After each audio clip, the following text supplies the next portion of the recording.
Hi, this is Makonas Pokane, the leader and the founder of Church Governance Solutions. Today I want to deal with a topic that speaks about how to manage your leadership team as a pastor. How to manage your leadership team as a pastor. Now, as a pastor, you're running a church. You cannot run the church on your own, by the way. And this is the reason why leadership is being appointed in the church.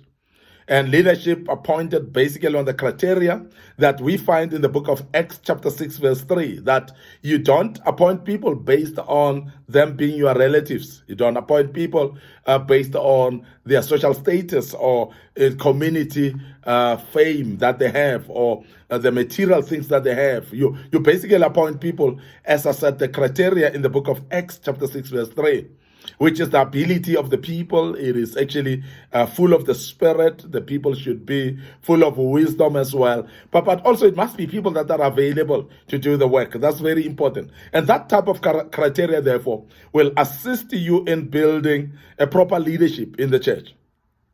But after building the proper leadership, the leadership is not going just to function. It functions very well based on how you manage them. And that's the reason why I want to speak to pastors who are running churches, and some of you who are already having leadership boards or committees in your church, and you're busy running this ministry with the leadership that are supporting you. And that is why we're addressing this topic.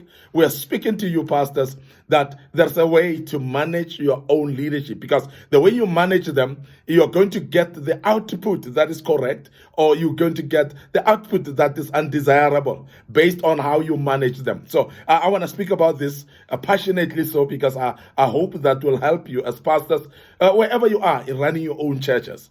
Now, I want you to realize that the first thing that you need to do when you are managing your own leadership in the church is to identify your the leadership strengths and empower them. You must acknowledge that they are having some strengths in them. You must acknowledge that every individual has got some strengths in them.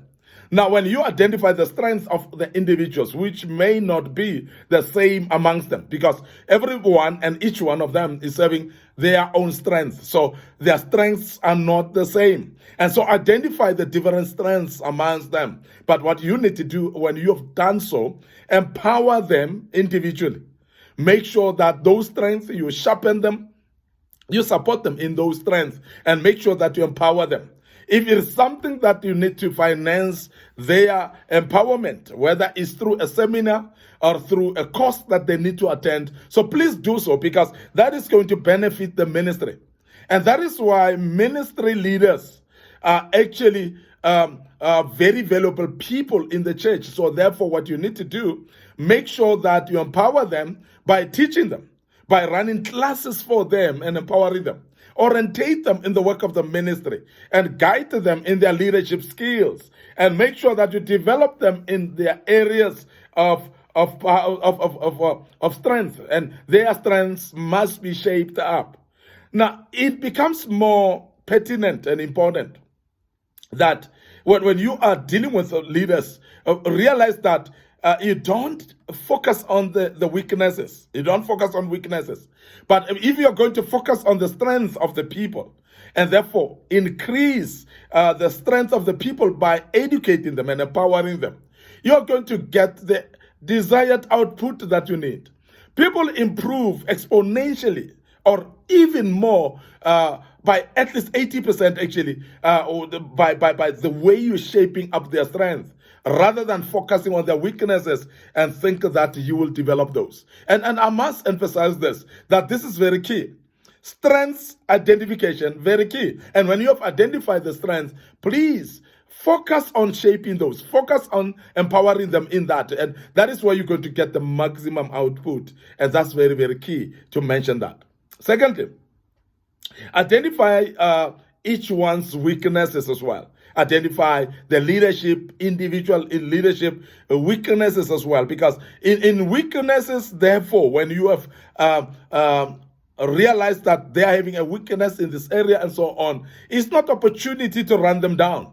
It's not an opportunity to destroy them and even expose their weaknesses even more. No. And it is more about supporting them, because when somebody's having a weakness, you need to support them through to be able to conquer that weakness or to improve out of it and become better.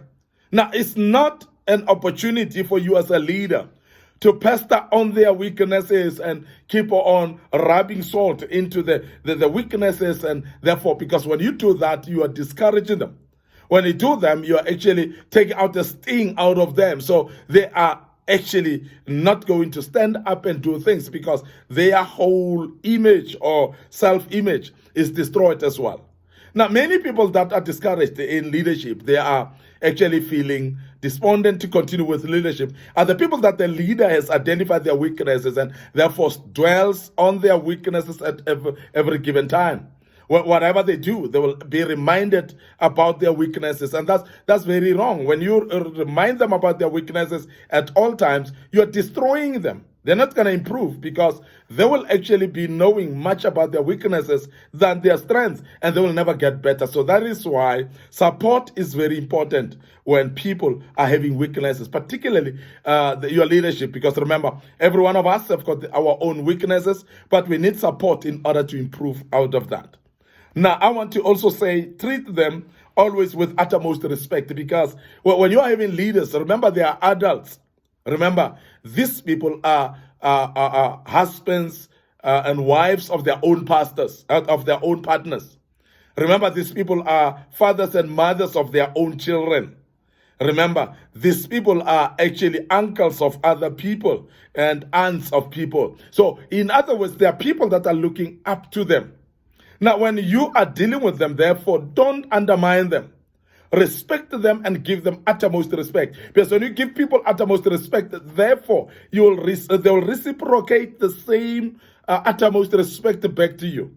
It's a sowing and reaping principle, that if you sow respect, you are going to reap respect. You are going to harvest respect from others as well. So therefore, respect your team of leadership, and they will respect you as a result too. And they are going to really be able to honor you at every given time. Now, respect is very, very important. And when people are treated with respect, you're bringing the best out of them. And people that are treated with respect, you'll see they want to do more at all times. People that are treated with respect, they want to actually shine and do things much more better, because they know that they are respected, and therefore, as respected as they are, they don't want to find themselves disappointing you. And that's the reason why they want to actually do the utmost best of what they are doing. And that becomes very key that we mention that as well. Now, you need to treat them equally as well, because that's very important. Because other leaders we have seen, visionaries, whereby they start having favorites amongst the leadership, where they start actually supporting others and not others, where they start respecting others and not others, where they start actually honoring others and not others. So the treatment becomes uneven. So I'm saying, as a leader, you need to be even in your treatment of your own leaders. Make sure that you respect them the same way, honor them the same way, and treat them the same way. And when you do that, they're all going to respect you, they're all going to honor you, and they're all going to look up to you, because they know that you treat them with uttermost respect. But not only that, but you're also treating them fairly and equally. And that's very important. When you are unfair to others, and to others you look to be fair, you're actually destroying the self-image of those that you are unfair to. And you're making them not to support you at all, because they realize that they are not your favorites. But remember that as a leader or a visionary, you cannot have favorites amongst your own leaders, because you're going to destroy others. The other thing, allocate them tasks according to their strengths as well. Because as I've mentioned earlier, that they've got their own strengths, they've got their own weaknesses. It cannot be the same. So therefore, if people are having strengths and weaknesses, as we all do, so therefore, based on the strengths, when you allocate tasks, so allocate them based on their strength. Because those that can do well in a certain area, they should actually be given opportunity to do well in that. And that's the only way you're going to maximize and deal and see your ministry growing and becoming strong. So I want to emphasize that each time, make sure that you, as you have identified the strengths of the people, when you allocate tasks, let the task be related to the strength of the person, because they can perform better in their own strength. But when you mix up your allocations and give those that are weak in a certain area, give them something that they're weak in, you're not going to get the uttermost results or the results that are desired. But you're gonna get the desired results only if you allocate tasks appropriately and to the right people based on their strengths. So please make sure that your allocation is right. Make sure that your allocation is motivated, because people are motivated by what they know best. They're motivated by doing something that they know. They shine in something that they know. They're experts in. They will shine in that, and they'll do much more better. And I want to emphasize that because it's very key. Lastly, protect them from followers. Protect your leaders from followers. So how do you do so? You never expose them, their weaknesses to people. Never talk bad about them with your followers. Never criticize them in front of the followers. Because when you do so, you basically undermining them. You're basically not protecting them, therefore, and you are actually killing them, because then the followers will know their weaknesses, and the followers will undermine them and not respect them based on you not respecting them. Now, as a leader and a visionary, make sure that all your leaders are comfortable to be around you. So therefore, they are comfortable also to be amongst the followers, because they know that the followers are respecting them to the uttermost level. Now, please be careful not to talk bad about your leaders to the followers. Make sure that also you don't announce their weaknesses or even correct them in front of the followers, because by so doing, therefore, you're destroying their confidence. You're actually destroying their self-confidence as well, or the self-image as well, and therefore they may not even do well in the ministry. So please be careful of that, and as a leader, make sure that you don't expose their mistakes to people, because otherwise you make the people to undermine them as well. I want to end up here today. Your host, Maikona Spokane. Thank you very much for listening to us and be part of this great topic. We will deal with another topic tomorrow. May the good Lord bless you as you join us tomorrow. And cheers for now.